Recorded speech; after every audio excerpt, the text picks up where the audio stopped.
ನೀಲಾಂಜನ ಸಮಾಭಾಸಂ ರವಿಪುತ್ರಂ ಯಮಾಗ್ರಜಂ ಛಾಯಾ ಮಾರ್ತಾಂಡ ಸಂಭೂತಂ ತಂ ನಮಾಮಿ ಶನೇಶ್ಚರಂ.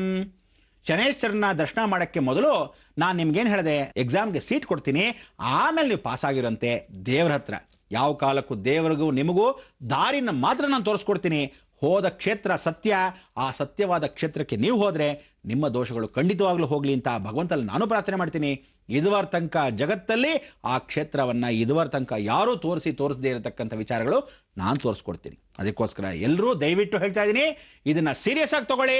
ಯಾರ್ಯಾರು ದುಷ್ಟರಾಗಿದ್ದೀರಾ, ನಿಜವಾಗ್ಲೂ ನಾನು ದೊಡ್ಡ ರೌಡಿ ಅಥವಾ ನಾನು ದೊಡ್ಡ ವಿಶೇಷವಾಗಿರ್ತಕ್ಕಂಥ ಗೂಂಡ ಅಥವಾ ನಾನು ಯಾವ ಕಾಲಕ್ಕೂ ಎಷ್ಟೋ ಜನಕ್ಕೆ ಕೊಲೆ ದರೋಡೆ ಮಾಡಿದ್ದೀನಿ, ಪಾಪಕರ್ಮಗಳು ಜಾಸ್ತಿ ಮಾಡಿದ್ದೀನಿ, ಜೈಲಿಗೆಲ್ಲ ಹೋಗಿ ಬಂದಿದ್ದೀನಿ, ಮನೆಯಲ್ಲಿ ಬರೀ ಗಲಾಟೆಗಳು ಮಾಡಿದ್ದೀನಿ, ಎಲ್ಲರೂ ಅಂಡರ್ವರ್ಲ್ಡ್ ಡಾನ್ ಆಗಿಬಿಟ್ಟಿದ್ದೀನಿ, ಅದನ್ನೆಲ್ಲ ಬಿಟ್ಟುಬಿಟ್ಟು ಜೀವನ ಮಾಡಲೇಬೇಕು, ನಾನು ಒಳ್ಳೆಯವನಾಗಕ್ಕೆ ಅವಕಾಶ ಮಾಡಿಕೊಡಿ ಅಂತ ಕೇಳ್ತಕ್ಕಂಥ ನಿಮ್ಮೆಲ್ಲರಿಗೂ ಎಷ್ಟೋ ಜನ ದುಷ್ಟರಿದ್ದೀರಾ. ದಯವಿಟ್ಟು ಈ ಸರ್ಕಾರದಲ್ಲಿರ್ತಕ್ಕಂಥವ್ರಾಗ್ಲಿ, ಸರ್ಕಾರದಲ್ಲಿ ಇಲ್ಲದೆ ಇರತಕ್ಕಂಥವ್ರಾಗ್ಲಿ, ರಾಜಕೀಯ ವ್ಯಕ್ತಿಗಳಾಗ್ಲಿ, ಕುತಂತ್ರ ಮಾಡ್ತಕ್ಕಂಥವ್ರಾಗ್ಲಿ, ಎಲ್ಲರೂ ಕ್ಷಮಾಲೋಚನೆ ಕೇಳ್ಕೊಳ್ಳೋಕ್ಕೆ ಒಳ್ಳೆ ಅವಕಾಶ. ಹೋಮ್ವರ್ಕ್ ಬರ್ಕೊಳ್ಳಿ. ನಿಜವಾಗ್ಲೂ ಈ ಸಲ ನೀವು ಕ್ಷಮಾಲೋಚನೆ ಕೇಳ್ಕೊಂಡ್ರೆ ಪ್ರಳಯಕ್ಕೆ ಮೊದಲು, ಪ್ರಕೃತಿಯ ಲಯಕ್ಕಾಗಕ್ಕೆ ಮೊದಲು ಜೀವನ ಸುಧಾರಿಸ್ಕೊಳ್ಳೋಕ್ಕೆ ಜಗನ್ಮಾತೆ ಖಂಡಿತ ಒಳ್ಳೇದು ಮಾಡ್ತಾಳೆ.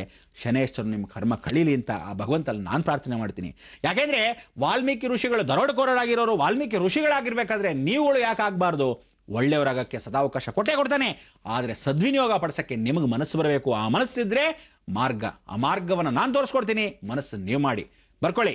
ಮೊದಲನೇದಾಗಿ ಕಪ್ಪು ನೀಲಿ ಬಟ್ಟೆಗಳನ್ನ, ಕೆಂಪು ಬಟ್ಟೆಗಳನ್ನ, ಇವತ್ತೇ ಶನಿ ಪ್ರದೋಷ, ಯಾವ ಕಾಲಕ್ಕೂ ಎಲ್ಲವನ್ನು ತೆಗೆದು ಸುಟ್ಟು ಹಾಕಬೇಕು. ಬರೆದಿಟ್ಕೊಳ್ಳಿ. ಬರೀ ಸುಮ್ಮನೆ ಬಿಸಾಕೋದಲ್ಲ, ಸುಟ್ಟು ಹಾಕಬೇಕು. ಮನೆಯಲ್ಲಿರ್ತಕ್ಕಂಥ ಎಲ್ಲವೂ ಮಧ್ಯಾಹ್ನದಲ್ಲಿ ನಿಮಗೆ ಟೈಮ್ 2 ಗಂಟೆಯಿಂದ 4 ಗಂಟೆ, ಅಂದ್ರೆ 2 ರಿಂದ 3 ವಿಶೇಷವಾದ ಹೊರೆ, 3 ರಿಂದ 4 ಎರಡನೇ ಹೊರೆ.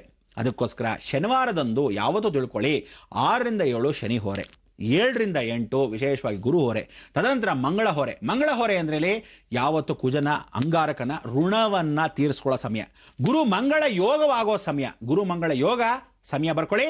ಬೆಳಗ್ಗೆ 7 ರಿಂದ 9 ಗಂಟೆ, 7 ರಿಂದ 8 ಗುರು ಹೊರೆ, 8 ರಿಂದ 9 ಅದು ಶನಿವಾರ ದಿವಸ ಮಾತ್ರ, 8 ರಿಂದ 9 ವಿಶೇಷವಾಗಿ ಮಂಗಳ ಹೊರೆ. ಈ ಸಮಯದಲ್ಲಿ ಸುಟ್ಟು ಹಾಕ್ತಕ್ಕಂಥ ವಿಚಾರ. ಮಧ್ಯಾಹ್ನದಲ್ಲಾದ್ರೆ 3 ಗಂಟೆಯಿಂದ 4 ಗಂಟೆ ಸುಟ್ಟು ಹಾಕೋ ವಿಚಾರ.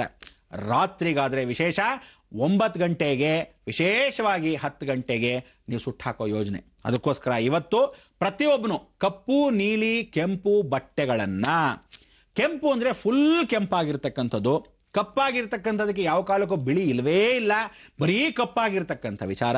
ನೀಲಿ ಅಂದ್ರೆ ಪೂರ್ತಿ ನೀಲಿ ಆಗಿರ್ತಕ್ಕಂಥದ್ದು, ಯಾವುದೇ ಕಾರಣಕ್ಕೂ ಡಬಲ್ ಶೇಡ್ ಇಲ್ಲದೆ ಇರತಕ್ಕಂಥದ್ದು ಅಥವಾ ಅದರ ಜೊತೆಗೆ ಯಾವುದೇ ಬೇರೆ ಸ್ಟ್ರೈಪ್ಸ್ ಇಲ್ಲದೆ ಇರತಕ್ಕಂಥದ್ದು, ಕೆಂಪಾಗಿರ್ತಕ್ಕಂಥ ವಿಚಾರಗಳು ನೀಲಿ ಜೊತೆ ಸೇರಿದ್ದಾಗ ಖಂಡಿತ ಇದನ್ನೆಲ್ಲ ಸುಟ್ಟು ಬಿಸಾಕಿ.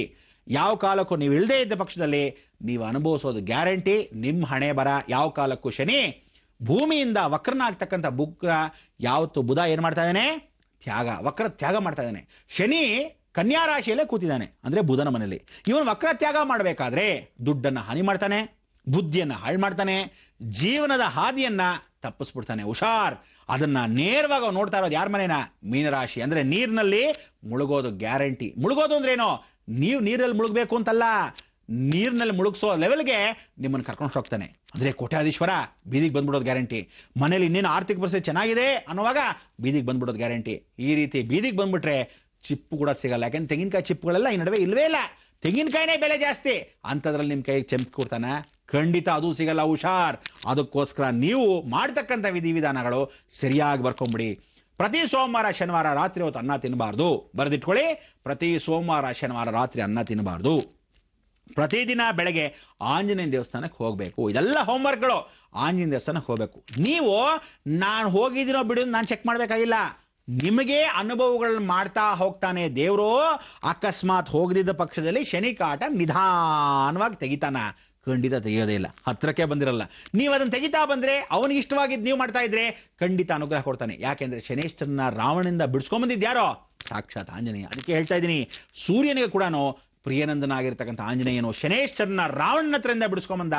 ಇದು ಸತ್ಯ. ಯಾಕೆಂದ್ರೆ ರಾವಣನಿಗಿಂತ ಮಹಾಮೇಧಾವಿ, ಗುರುಬಲ, ಪರಾಕ್ರಮಿ, ಇಂಥ ಒಂದು ದೈವಭಕ್ತಿ ಇರತಕ್ಕಂಥ ಪರಮೇಶ್ವರನ ಭಕ್ತನೋ ಇದುವರ ತನಕ ಭೂಮಿ ಮೇಲೆ ಹುಟ್ಟಿರಲಿಲ್ಲ. ಯಾಕೆಂದ್ರೆ ದೇವರ ಭಕ್ತಿ ಮುಂದೆ ರಾಕ್ಷಸನು ಕೂಡ ವಿಶೇಷವಾದ ಶಕ್ತಿಯನ್ನು ಹೊಂದ್ಕೊಂತಾನೆ.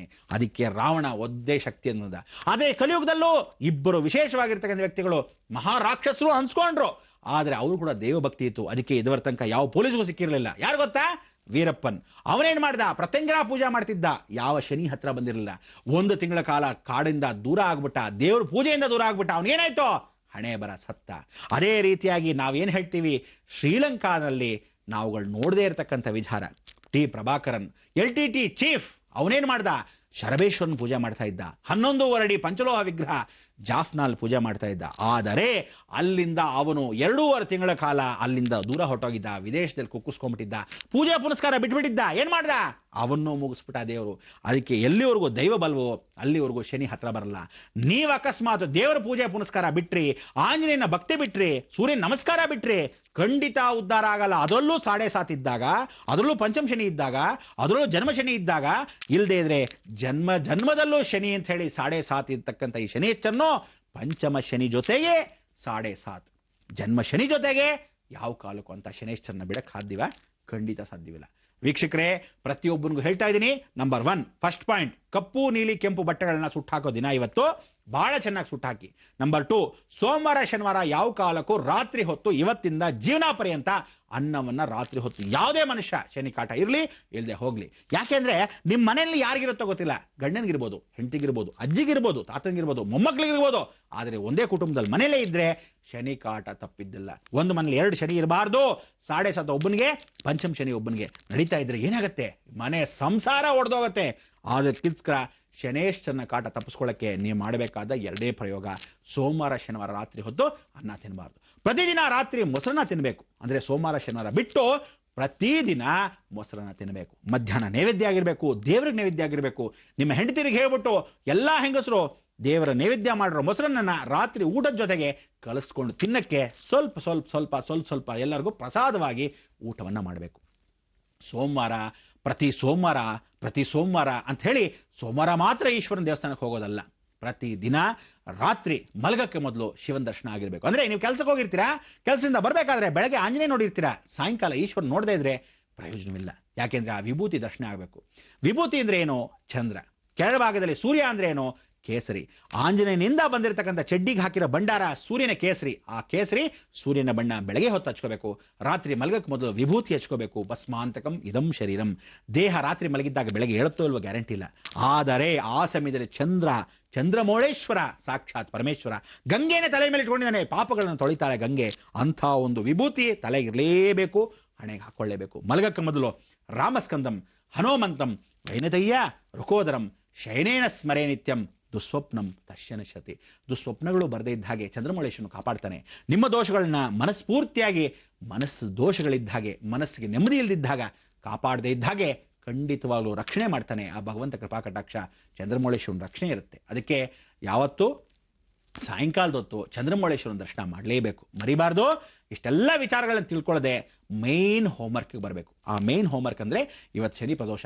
ದಯವಿಟ್ಟು ಹೇಳ್ತಾ ಇದ್ದೀನಿ, ಎಲ್ಲರೂ ಎಣ್ಣೆಯನ್ನ ಮನೆ ಒಳಗೆ 1 ಲೀಟರ್ ಎಣ್ಣೆಯನ್ನ, ಎಳ್ಳೆಣ್ಣೆ ಪಕ್ಕಕ್ಕೆ ಇಟ್ಬಿಡಿ. ಮೊದಲಾಗಿ ಬರ್ಕೊಳ್ಳಿ, ಎಳ್ಳೆಣ್ಣೆ 1 ಲೀಟರ್ ಎಳ್ಳೆಣ್ಣೆ ನಿಮಗೆ ಮನೆಯವರಿಗೆ ಕುಟುಂಬಕ್ಕೆ ನಿವಾಳಿಸ್ಬಿಟ್ಟು ಒಂದು ಕಡೆ ಪಾತ್ರೆಯಲ್ಲೋ, ಆ ಪಾತ್ರೆ ಬಂದು ಹೊಸದಾಗಿರ್ಬೇಕು, ಸ್ಟೀಲ್ ಪಾತ್ರೆ ಆಗಿರ್ಬೇಕು ಅಥವಾ ಸ್ಟೀಲ್ ಚೊಂಬಾಗಿರ್ಬೇಕು. 1 ಲೀಟರ್ ಹಿಡಿಸ್ಬೇಕು. ಗಮನ ಇರಲಿ, 1 ಲೀಟರ್ ಸ್ಟೀಲ್ ಚೊಂಬಲ್ಲಿ ನೀರು ಅಂದ್ರೆ ಎಣ್ಣೆ ಎಷ್ಟಾದ್ರೂ ಹಿಡಿಸೋಷ್ಟು ಇರುತ್ತೋ, ನೀರು ಹೆಂಗ್ ಹಿಡಿಸುತ್ತೆ? ಫುಲ್ ಕಂಠದವರೆಗೂ. ಹಾಗೆ ಎಣ್ಣೆ ತುಂಬದ ಹಾಗೆ 1 ಲೀಟರ್ ಪಾತ್ರೆ ಎಷ್ಟು ಅಂದ್ರೆ ಅಷ್ಟು ನೀರು ತುಂಬುವಷ್ಟು ಎಣ್ಣೆ ಅಷ್ಟು ನೀವು ಇಟ್ಟಬೇಕು. 1 ಲೀಟರ್ ನೀರು, 1 ಲೀಟರ್ ಎಣ್ಣೆ, ಎರಡನ್ನ ಪಾತ್ರೆ ನೆತ್ತಿಡಿ, ನಿವಾಳಿಸಿ ಪಕ್ಕಕ್ಕೆ ಎತ್ತಿಬಿಡಿ ಎಣ್ಣೆನ. ಇದಾದ ಮೇಲೆ ನೀವು ಮಾಡಬೇಕಾದ ಕಪ್ಪು ಬಟ್ಟೆ. ಕಪ್ಪು ಬಟ್ಟೆ ಅಂದ್ರೆ ಏನು? ಕರೆಕ್ಟಾಗಿ 1 ಮೀಟರ್ ಬಟ್ಟೆ, ಒಬ್ಬೊಬ್ಬನಿಗೆ ಒಂದೊಂದೇ ತಗೋಬೇಕು. ಜ್ಞಾಪಕ ಇರಲಿ, ಮನೇಲಿ ಗಂಡ ಇದ್ನ ಅವನಿಗೆ 1 ಮೀಟರ್ ಬಟ್ಟೆ, ಹೆಂಡತಿ ಇದ್ಲಾ 1 ಮೀಟರ್ ಬಟ್ಟೆ, ಮಕ್ಕಳಿದ್ರ ಎಷ್ಟು ಜನ ಮಕ್ಕಳಿದ್ದಾರೆ ಅಷ್ಟು ಜನಕ್ಕೆ, ಅತ್ತೆ ಮಾವ ಇದ್ದಾರ ಅತ್ತೆ ಮಾವಂದ್ರಿಗೆ, ಅಣ್ಣ ತಮ್ಮಂದ್ರಿದ್ದಾರ ಅಣ್ಣ ತಮ್ಮಂದ್ರು, ಒಟ್ಟು ಕುಟುಂಬ ಆದ್ರೆ ಎಷ್ಟು? ಇಬ್ಬರೇ ಇದ್ರೆ ಗೂಬೆಗಳ ತರ ಇಬ್ಬರು ಅಪಾರ್ಟ್ಮೆಂಟ್ ಅಲ್ಲಿ ಇದ್ರು ಕೊಡೋಣ, ಒಬ್ಬೊಬ್ಬರಿಗೆ 2 ಅಂದ್ರೆ 1 ಮೀಟರ್ ಬಟ್ಟೆಗಳನ್ನ ರೆಡಿ ಮಾಡ್ಕೊಳ್ಳಿ. ಎಲ್ಲರೂ ಬೆಳ್ಳಿ ಅಂಗಡಿಗೆ ಹೋಗ್ಬಿಟ್ಟು ನೀವುಗಳು ಬೆಳ್ಳಿ ಪಂಚಲೋಹ ಎಲ್ಲವೂ ರೇಕ್ ಮಾಡ್ಕೋಬೇಕು. ನಂಬರ್ 1 ಬೆಳ್ಳಿ ರೇಕು ಕರೆಕ್ಟಾಗಿ ಉದ್ದಕ್ಕಿರಬೇಕು, ಕನಿಷ್ಠ 1 ಗ್ರಾಮ್ ಇರಬೇಕು ಬೆಳ್ಳಿ ರೇಕು, ತಗಡಲ್ಲೇ ಮಾಡಿರ್ತಾರೆ. 2ನೇ ಭಾಗ ನೀವುಗಳು ಪಂಚಲೋಹ ಅಂತ ಕೇಳಬೇಕು, ಪಂಚಲೋಹ ಸೆಟ್ ಕೊಡ್ತಾನೆ, ಅದನ್ನು ತಂದಿರಬೇಕು. 3ನೇ ಭಾಗ ಏನು ಮಾಡಬೇಕು, ನೀವುಗಳು ಒಂದು ಚಿನ್ನ, ಅಂದರೆ ಸ್ವಲ್ಪ ಮಟ್ಟಿಗೆ ಯಾವ್ದಾದ್ರು ಒಂದು ಚಿನ್ನದ ಚೈನ್ ತರನೋ ಅಥವಾ ಚಿನ್ನದೊಂದು ಕಡ್ಡಿ ತರನೋ ಕೊಡ್ತಾನೆ. ಅದು 1 ಗ್ರಾಮ್ ಪಂಚಲೋಹದಲ್ಲೇ ಇರುತ್ತೆ, ಆದರೆ ಅವ್ನು ರೇಕಲ್ ಮಾಡಿ ಸಣ್ಣ ಕೊಡ್ತಾನೆ. ಅದೇನು ಗೊತ್ತಾ, ನೀವು ಅಕಸ್ಮಾತ್ ಸ್ವೀಟ್ ಮೇಲೆ ಒಂದು ಸುಮ್ಮನೆ ಹಿಂಗೆ ಜರಿ ಹಾಕಿರ್ತಾರೆ ನೋಡಿ, ಆ ಥರ ಒಂದು ಲೇಯರ್ ಚಿಕ್ಕದಾಗಿ ಕೊಟ್ಟಿರ್ತಾನೆ, ಅದನ್ನು ತಗೊಂಡ್ರು ಸಾಕು. ಇಲ್ಲದೇ ಇದ್ರೆ ಅನುಕೂಲಸ್ಥರಿದ್ದರೆ ಖಂಡಿತವಾಗ್ಲೂ ನೀವು 1 ಗ್ರಾಮ್ ಚಿನ್ನ ಕೂಡ ತೆಗೆದಿಟ್ಕೋಬೇಕು. ಇದಿಷ್ಟು ಇಟ್ಕೊಂಡು ತಾಮ್ರ, ಹಿತ್ತಾಳಿ, ಸೀಸ ಇದನ್ನೆಲ್ಲ ಸೇರಿದ್ರೆ ಪಂಚಲೋಹ. ಇದನ್ನು ಸರಿಯಾಗಿ ಶೇಖರಣೆ ಮಾಡಿ ಇಟ್ಕೊಳ್ಳಿ. ಎಳ್ಳು ಒಬ್ಬೊಬ್ಬನಿಗೆ 1 kg, ಒಬ್ಬೊಬ್ಬನಿಗೆ 1 kg ಎಳ್ಳು ರೆಡಿ ಮಾಡಿ ಇಟ್ಕೊಳ್ಳಿ. ಇದಿಷ್ಟು ರೆಡಿ ಮಾಡಿಕೊಂಡು ಹೋಮಕ್ಕೆ ಹಾಕಬೇಕು. ಹೋಮಕ್ಕೆ ಹಾಕಕ್ಕೆ ಮೊದಲು ಏನೇನು ಮಾಡಬೇಕು, ಇದೇ ಹೋಮ್ವರ್ಕ್ ಬಹಳ ದೊಡ್ಡ ಮುಖ್ಯವಾದದ್ದು. ಜೀವನದಲ್ಲಿ ಯಾರು ಕಳೆಯಕ್ಕಾಗದೇ ಇರತಕ್ಕಂಥ ವಿಶೇಷ. ಇಂತಹ ವಿಚಾರ ತಿಳಿಸ್ಬೇಕಾದ್ರೆ ಮುಂದಿನ ಶನಿವಾರ ಶನಿ ಪ್ರಭಾವದಲ್ಲಿ ಕಾಯಬೇಕು. ಕರ್ಮಗಳನ್ನು ಕಳ್ಕೊಳ್ಳೋಕ್ಕೆ ಯಾಗಕ್ಕೆ ಬರಬೇಕು. ಯಾಗದಲ್ಲಿ ಶನಿ ಕ್ಷೇತ್ರ ಯಾವುದು ಅಂತ ತಿಳ್ಕೋಬೇಕು. ಇದು ನಿಜವಾದ ಸತ್ಯರೂಪ. ಯಾವ ಕಾಲಕ್ಕೂ ಇದು ಯಾವುದೋ ಒಂದು ಬ್ಲ್ಯಾಕ್ ಮೇಲ್ ಆಗಲಿ, ವಿಚಾರಗಳಾಗಲಿ, ನೀವು ಬಂದ್ರೇನೇ ಪುಟ್ಕೋಸಿ ಅನ್ನೋದಾಗಲಿ ಖಂಡಿತ ಇಲ್ಲ. ನಿಮ್ಮೆಲ್ಲರಿಗೂ ಆರ್ಥಿಕ ಪರಿಸ್ಥಿತಿ, ನಿಮ್ಮೆಲ್ಲರಿಗೂ ಕಷ್ಟಗಳು ದೂರವಾಗಕ್ಕೆ, ನಿಮ್ಮೆಲ್ಲರಿಗೂ ಮಕ್ಕಳಿಗೆ ಇರತಕ್ಕಂಥ ವಿದ್ಯಾಭ್ಯಾಸ ಯಾವ ಕಾಲಕ್ಕೂ ಕೆಟ್ಟು ಹೋಗ್ತಾ ಇರೋದನ್ನ ಸರಿಪಡಿಸಕ್ಕೆ, ಗಂಡ ಹೆಂಡತಿ ಬಾಂಧವ್ಯ ಸರಿ ಇಲ್ಲದೆ ಇರೋದಕ್ಕೆ, ಮನೆ ಕಟ್ಕೊಳಕ್ಕಾಗದೇ ಇದ್ದ ಹಾಗೆ ಜೀವನನೇ ಕೆಟ್ಟು ಹೋಗಿದ್ರೆ ಇದೆಲ್ಲ ಸರಿಪಡಿಸಕ್ಕೆ ಶನಿಯಿಂದನೇ ಸಾಧ್ಯ. ಆ ಶನೇಶ್ವರನ್ನು ದುರ್ಗಾ ಸ್ಮರಣೆ ಮಾಡಿಕೊಂಡು ಛಾಯಾದೇವಿ ಸ್ವರೂಪದಲ್ಲಿರ್ತಕ್ಕಂಥ ತಾಯಿನ ದರ್ಶನ ಮಾಡಬೇಕಾದ್ರೆ ಯಮದೂತರ ಜೊತೆಗೆ ಯಮಧರ್ಮರಾಜನೂ ಕೂತ್ಕೊಂಡು ಆ ಶನಿ ಸ್ಮರಣೆ ಮಾಡ್ತಾನೆ. ಶನಿ ಸ್ಮರಣೆ ಮಾಡೋ ಸಮಯಕ್ಕೆ ನೀವು 7 ಸಲ ಮಿಂದು ಸ್ನಾನ ಮಾಡಬೇಕು. ಆ ಮಹಾಕ್ಷೇತ್ರಕ್ಕೆ ಇದನ್ನೆಲ್ಲ ತಗೊಂಡೋಗಿ ಯಾಗ ಪ್ರಯೋಗ ಮಾಡಬೇಕು. ಅದನ್ನು ತಿಳ್ಕೊಳ್ಳೋವರೆಗೂ ನೀವೆಲ್ಲ ಕಾಯ್ತಾ ಇರಿ. ಲೋಕವೆಲ್ಲ ಸುಭಿಕ್ಷವಾಗಿರೋ ಇವತ್ತು ಮಂಗಳವನ್ನ ಹಾಡೋಣ. ಶನಿ ಪ್ರದೋಷಕ್ಕೆ ಸ್ಮರಣೆ ಮಾಡ್ಕೋಬೇಕು. ರಾತ್ರಿ ಎಲ್ಲರೂ ವಿಷ್ಣು ಸಹಸ್ರನಾಮ ಹೇಳ್ಬಿಟ್ಟೆ ಮಲ್ಕೋಬೇಕು. ಇವತ್ತು ಶನಿ ಪ್ರದೋಷ, ಮರಿಬೇಡಿ. ಸಿಡಿ ಇದ್ರೆ ಸಿಡಿ, ಕ್ಯಾಸೆಟ್ ಇದ್ರೆ ಕ್ಯಾಸೆಟ್, ವಿಷ್ಣು ಸಹಸ್ರನಾಮ ಬೆಳಗಿಂದ ಹಾಡಿ. ಈ ಕಾರ್ಯಕ್ರಮ ನೋಡಿದ ಮೇಲಾದರೂ ಸರಿ, ಸಾಯಂಕಾಲವಾದರೂ ಸರಿ ವಿಷ್ಣು ಸಹಸ್ರನಾಮ ಹಾಕಬೇಕು. ಏನು ಹೇಳೋಣ, ಲೋಕ ಸಮಸ್ತ ಸುಖಿನೋ ಭವಂತೋ, ಸನ್ಮಂಗಳ ನೀವು.